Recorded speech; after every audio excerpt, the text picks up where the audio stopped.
L'ONG américaine Médecins pour la paix va doter l'hôpital Nianankoro Famba de Ségou d'une banque de sang très bientôt. Le protocole d'accord de partenariat a été signé hier par l'ambassadeur du Mali à Washington. Cette action entre dans le cadre de la coopération sanitaire entre le Mali et les États-Unis. Les lampions se sont éteints dimanche dernier sur la 25e édition de la semaine de l'amitié et de la fraternité Safra à Bouké en Guinée-Conakry.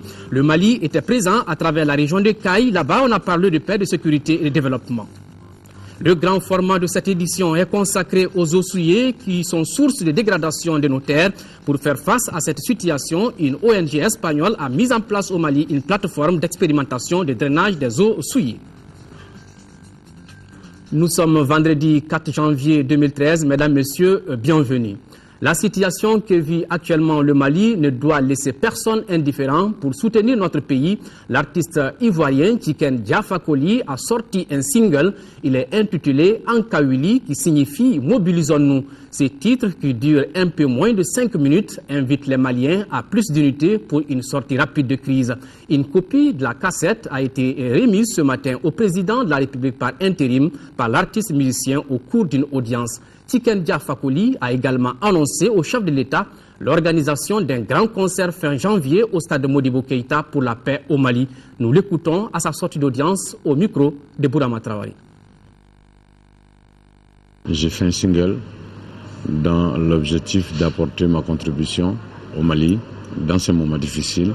Je pense qu'il était important que je vienne lui porter une copie de ce single et puis lui dire pourquoi j'ai fait ce single. Après avoir vu le président de la République, j'ai envie de rencontrer le nouveau Premier ministre, mais aussi l'ancien Premier ministre, mais aussi les militaires, tout le monde, tous les acteurs, tous ceux qui sont considérés comme des leaders dans ce pays auront une copie du CD et seront invités à ce grand concert en fin janvier au stade Modibo Keïta.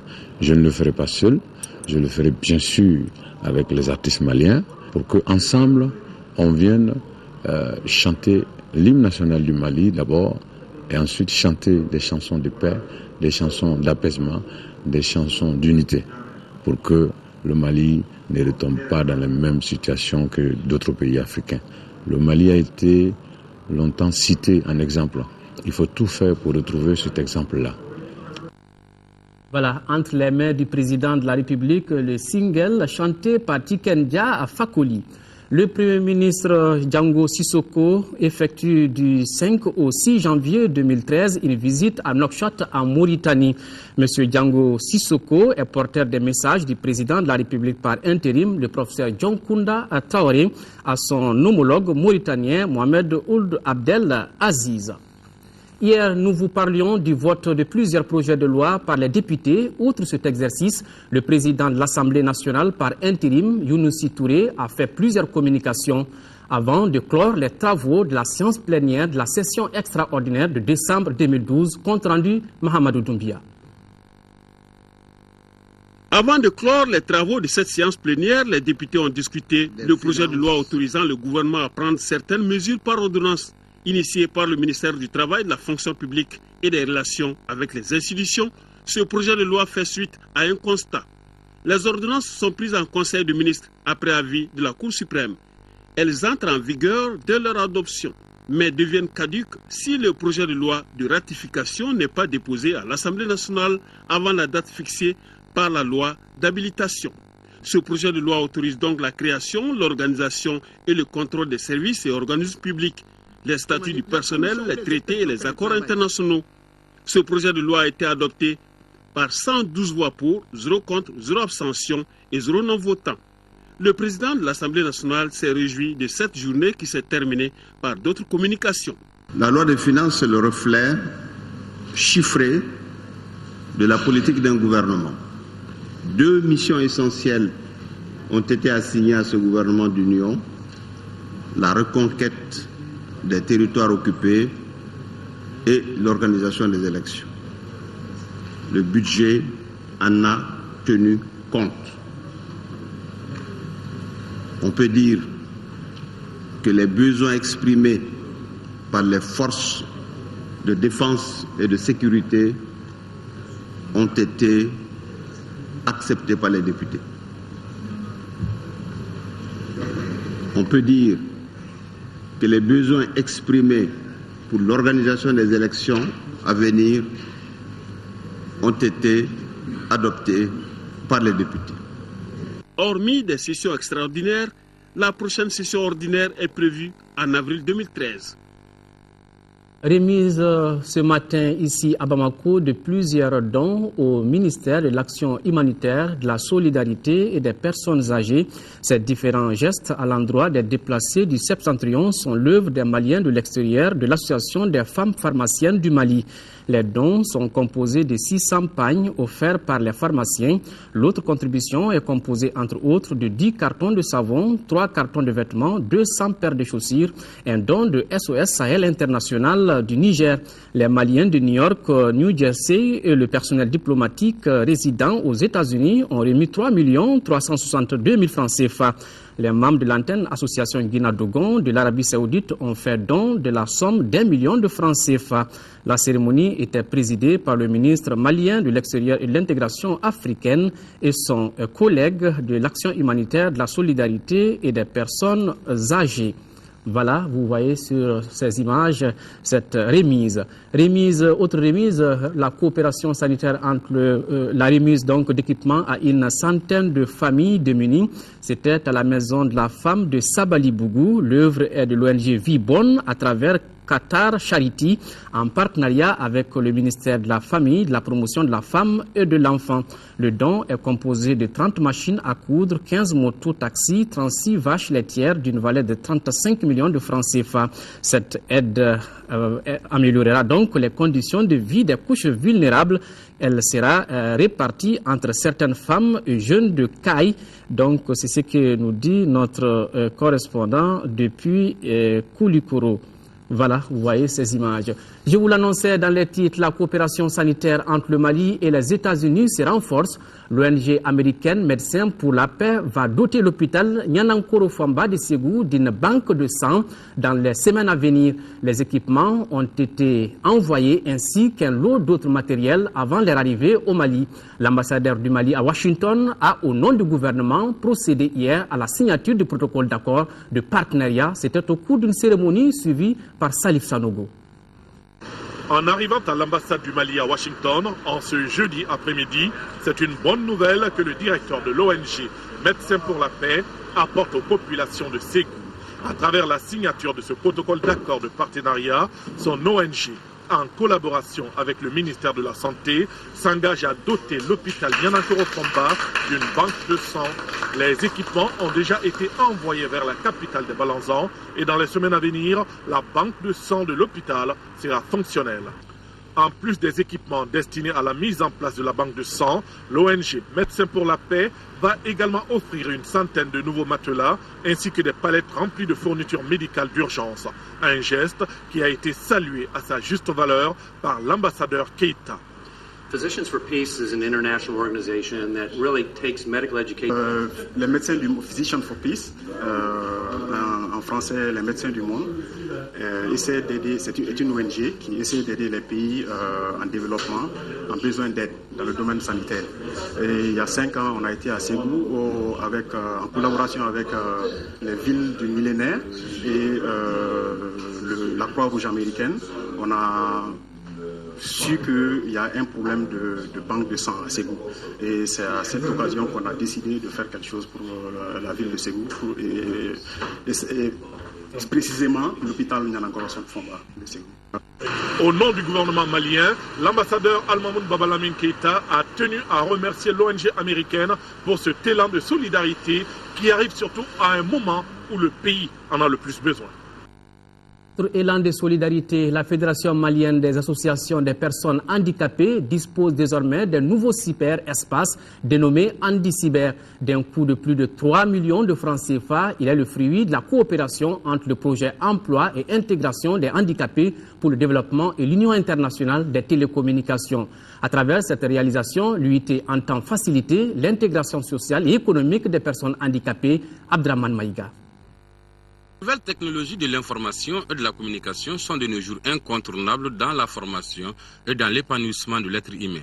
Elles permettent de réduire les barrières entre les personnes handicapées et les autres citoyens dans plusieurs domaines de la vie. C'est conscient de cet état de fait que l'Union internationale des télécommunications a mis à la disposition du projet Emploi et intégration des handicapés pour le développement un handi cyber. Composé d'une dizaine d'ordinateurs pour un coût de 35 millions de francs CFA, ce handi cyber facilitera l'intégration sociale et économique des personnes handicapées. Dans ce monde devenu très sélectif, surtout dans le monde de l'emploi, les TIC permettent aux personnes handicapées d'être autant compétitifs avec les autres sur le marché de ce secteur. Ce joyeux que nous venons de recevoir de l'UIT va relever le défi de cette politique d'accessibilité de notre couche aux TIC et lui permettre ainsi de se confronter dans une parfaite égalité des chances dans le domaine de la recherche de l'emploi avec les autres. Avec le don de ce cyberespace, l'Union internationale des télécommunications offre désormais aux personnes handicapées plusieurs facilités, parmi lesquelles le renforcement de leur capacité d'apprentissage, la réduction de l'inégalité entre les couches sociales et la possibilité pour les personnes handicapées de s'organiser tout en travaillant en réseau. Nous devons aussi nous assurer que les quelques 850 millions de personnes de par le monde vivant avec des handicaps de toutes sortes puissent avoir des outils adaptés à leur mode de vie afin qu'ils exercent pleinement leur rôle dans cette société. Le projet Emploi et intégration des handicapés pour le développement a saisi cette occasion pour décerner des diplômes de reconnaissance et des attestations à certains de ses partenaires et à des jeunes handicapés qui ont suivi une formation en informatique. Chose promise, chose due. Lors de sa visite au Mali du 28 octobre au 2 novembre dernier, Malamine Koné, le président directeur général du groupe Ernest, avait promis des matériels à l'ORTM.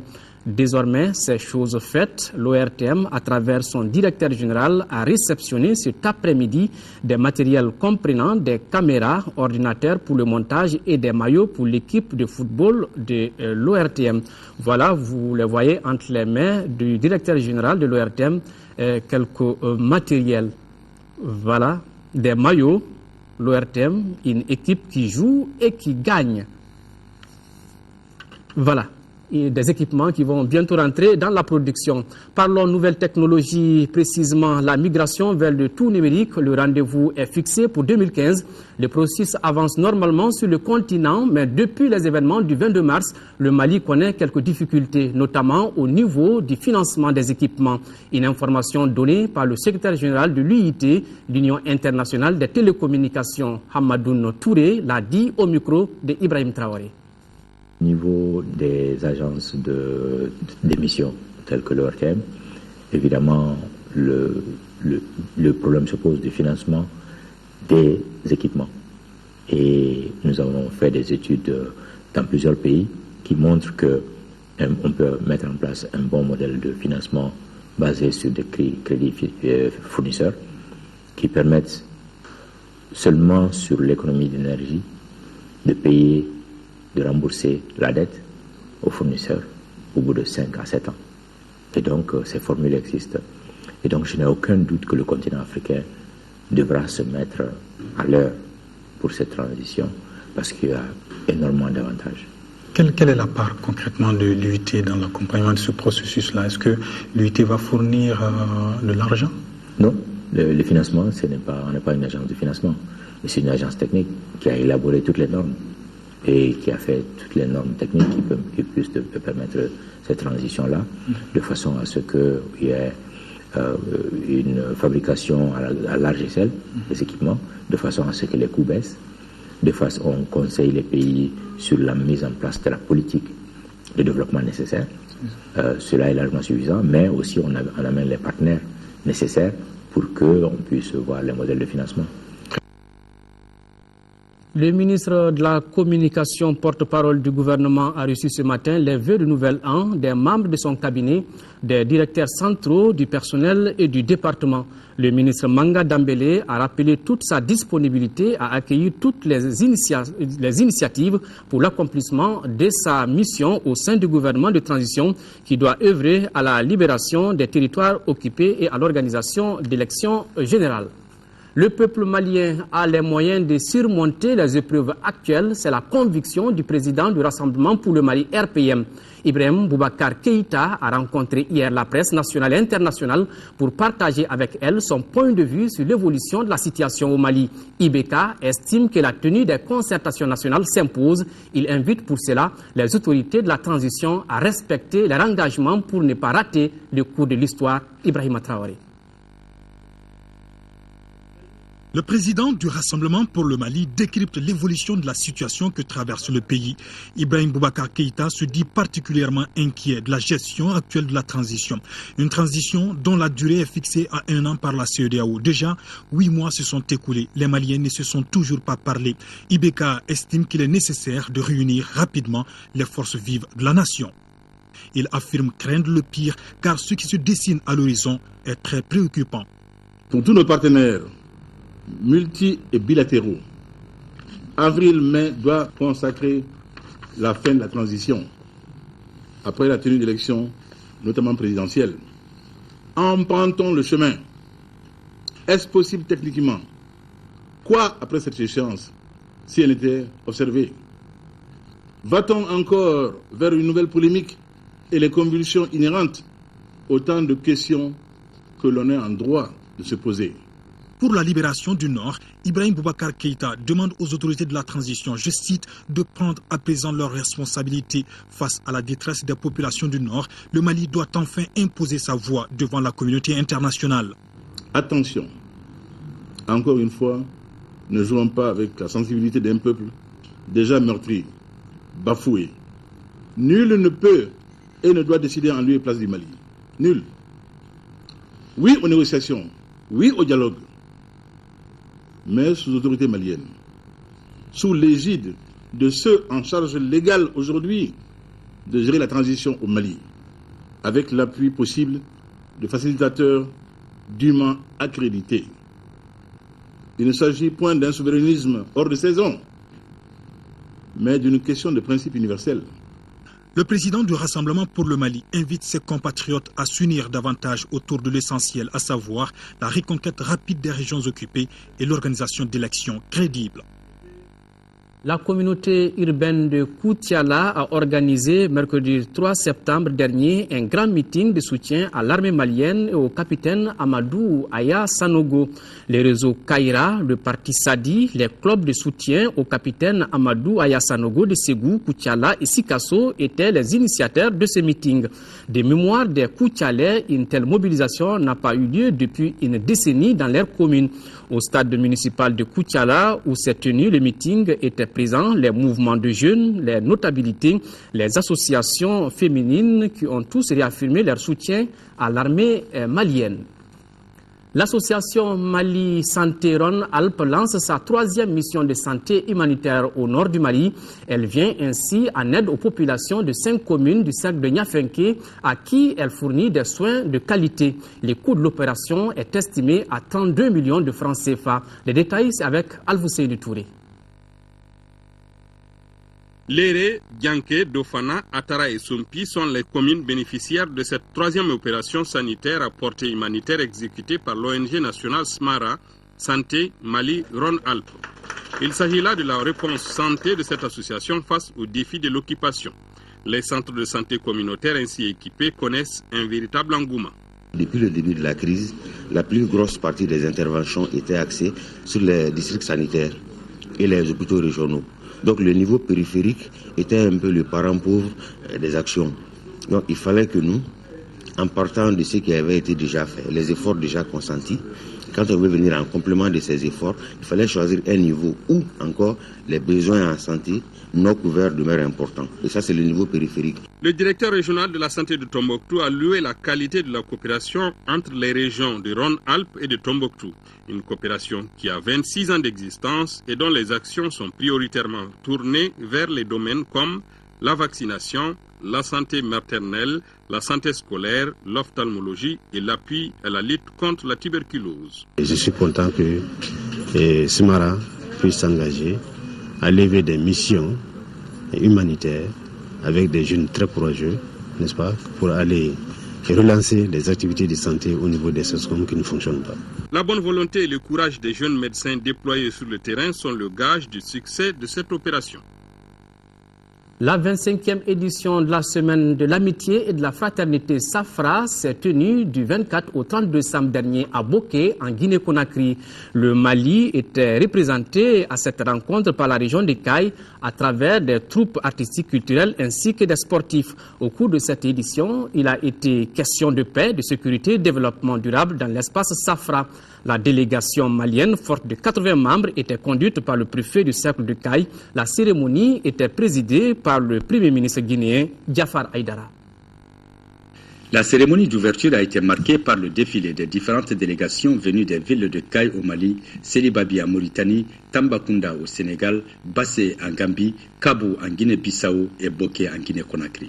Lancer un appel à tous les dirigeants, mais surtout aux jeunes et aux femmes, pour que leur implication dans la recherche de la paix soit beaucoup plus active que maintenant. Ce que nous devons dire à la jeunesse, c'est que l'avenir de notre région lui appartient. L'un des temps forts de cette 25e édition de la Safra a été le symposium sur le thème sécurité, paix et développement durable dans la sous-région. Quelle contribution de la Safra? Ce thème développé par le professeur Kaourou Doucouré du Mali et Alassane Guissé du Sénégal portait sur les crises du Mali, de la Casamance au Sénégal et en Guinée-Bissau. Maintenant, quel rôle la Safra peut jouer dans la résolution de la crise au Mali? Évidemment, il y a une panoplie, une kyrielle de solutions qu'on est en train d'étudier à Bamako. Il faut rappeler que la Semaine de l'Amitié et de la Fraternité a été lancée il y a 32 ans par la coopération des jeunesses transfrontalières du Mali, du Sénégal et de la Mauritanie pour favoriser le brassage entre les jeunes de ces pays et promouvoir l'intégration sous-régionale, vecteur de développement. La Safra a été positive.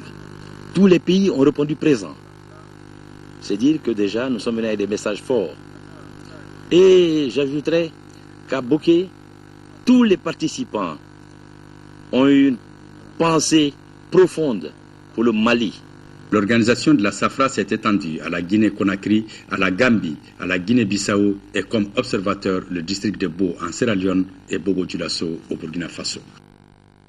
260 millions CFA, c'est le montant investi par l'État malien pour la construction du palais de justice de Kita. L'infrastructure comprend 20 bureaux et 2 salles d'audience avec une capacité de 100 places chacune. L'édifice, inauguré hier par le ministre de la Justice, offre un cadre idéal de travail pour les juges, magistrats, greffiers et secrétaires de greffe. Envoyés spéciaux à Kita, Chérif Moulay, Adama Djimde. Cet imposant bâtiment servira désormais de tribunal de première instance de Kita. Financé pour 260 millions de francs CFA sur le budget national, l'infrastructure offrira de meilleures commodités de travail pour un personnel qui a travaillé dans des conditions inconfortables. Si juges, greffiers, avocats, huissiers s'agglutinaient pour les besoins des audiences publiques dans une salle mal aérée, cet édifice offre au personnel de la justice 20 bureaux spacieux, 2 salles d'audience conviviales ayant chacune une capacité de 100 places. Population de Kita, je demande à chacun de vous de les protéger comme son bien personnel.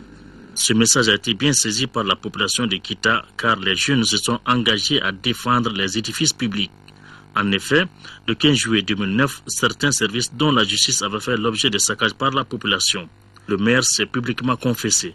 Les événements qui ont abouti à la destruction de l'édifice que nous inaugurons aujourd'hui, la réflexion appartient désormais aux erreurs de l'histoire de Kita. Je vous assure que ce genre d'événements ne se reproduiront plus à Kita. Ces gestes forts s'inscrivent dans le cadre du renouveau de l'action de la justice. Par ailleurs, Malik Koulibaly a demandé aux usagers de la justice de prendre soin de cet édifice. Ces derniers ont en retour émis l'idée de voir le palais de justice doté d'un véhicule. Réponse du ministre, quand les moyens de l'État le permettront.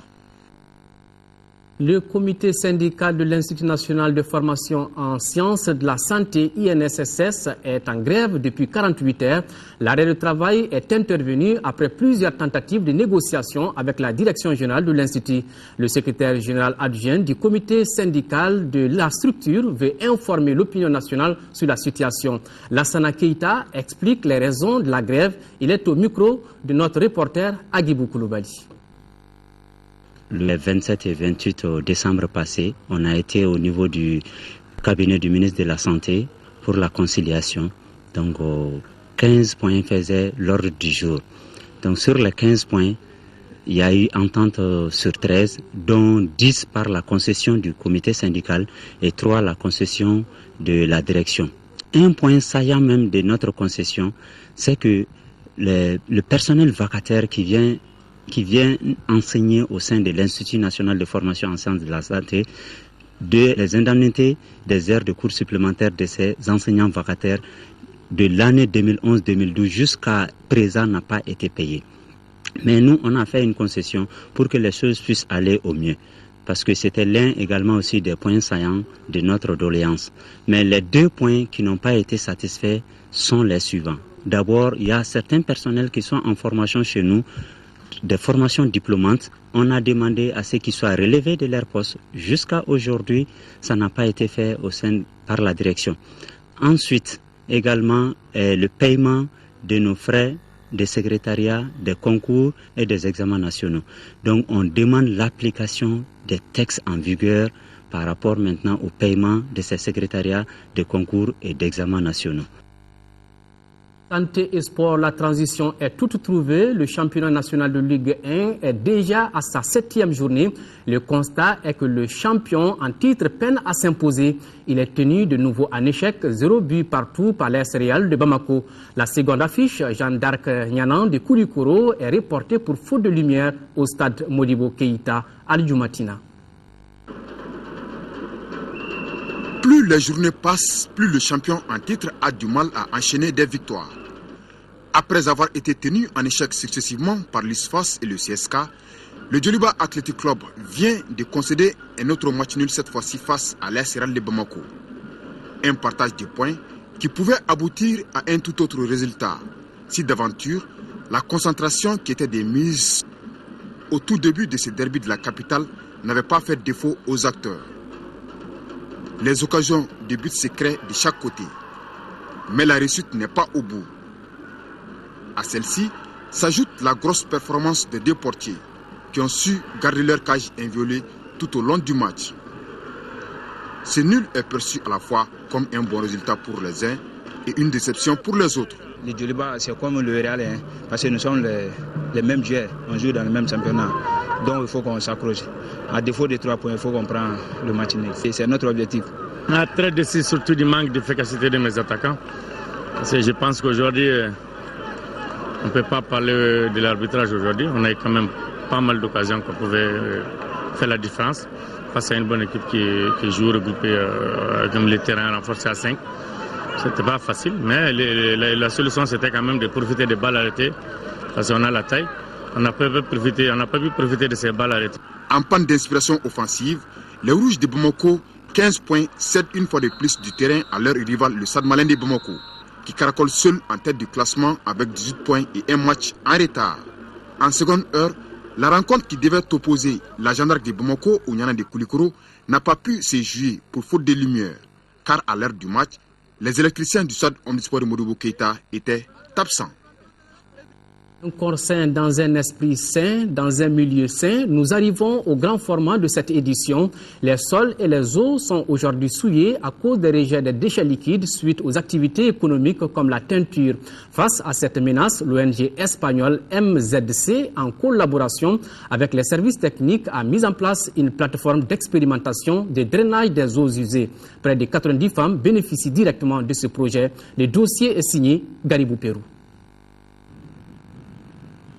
Pour la protection de l'environnement, la gestion des déchets issus de la teinture est compliquée car le secteur est resté longtemps dans l'informel. Aujourd'hui, il est urgent que ce secteur soit mieux valorisé pour le bonheur des femmes qui sont dans les situations de vulnérabilité. Les teintureries utilisent des colorants qui ne sont pas très connus. On ne connaît pas avec précision les caractéristiques des colorants qui sont utilisés. Au niveau du ministère de l'Environnement et de l'Assainissement, nous avons élaboré des normes de rejet pour les eaux usées. Les teintureries, aussi les unités industrielles, chacun doit traiter ses eaux usées pour les ramener aux normes de rejet. La mission de l'ONG Mujeres en Zona de Conflicto, MZC, c'est de renforcer les capacités des femmes. Ça veut dire promouvoir les droits socio-économiques, culturels et politiques, mais aussi protéger en même temps l'environnement. La question du genre et celle de la protection de l'environnement constituent pour l'ONG espagnole MZC des axes transversaux d'intervention. Dans ces centres d'expérimentation, rien ne se perd. Les eaux usées sont chimiquement traitées et utilisées pour arroser les jardins. Nous avons vu la nécessité de les accompagner afin de les amener à protéger l'environnement à travers leur activité qui est tant importante pour elles et pour toute la communauté qui est la teinture. Le charbon actif qu'on a amené avec les matériels d'ici qu'on a mis dans cette baril. Après, une fois que l'eau est purifiée, donc on va le déverser sur le jardin. La coopérative des teinturières de la commune 5 Loulognédement a été dotée d'un centre de production de basins teintés composé d'air de production. Double avantage, l'environnement est préservé et les teinturières font leurs affaires avec les basins teintés. Le projet MZC leur vient en aide dans la commercialisation des produits finis.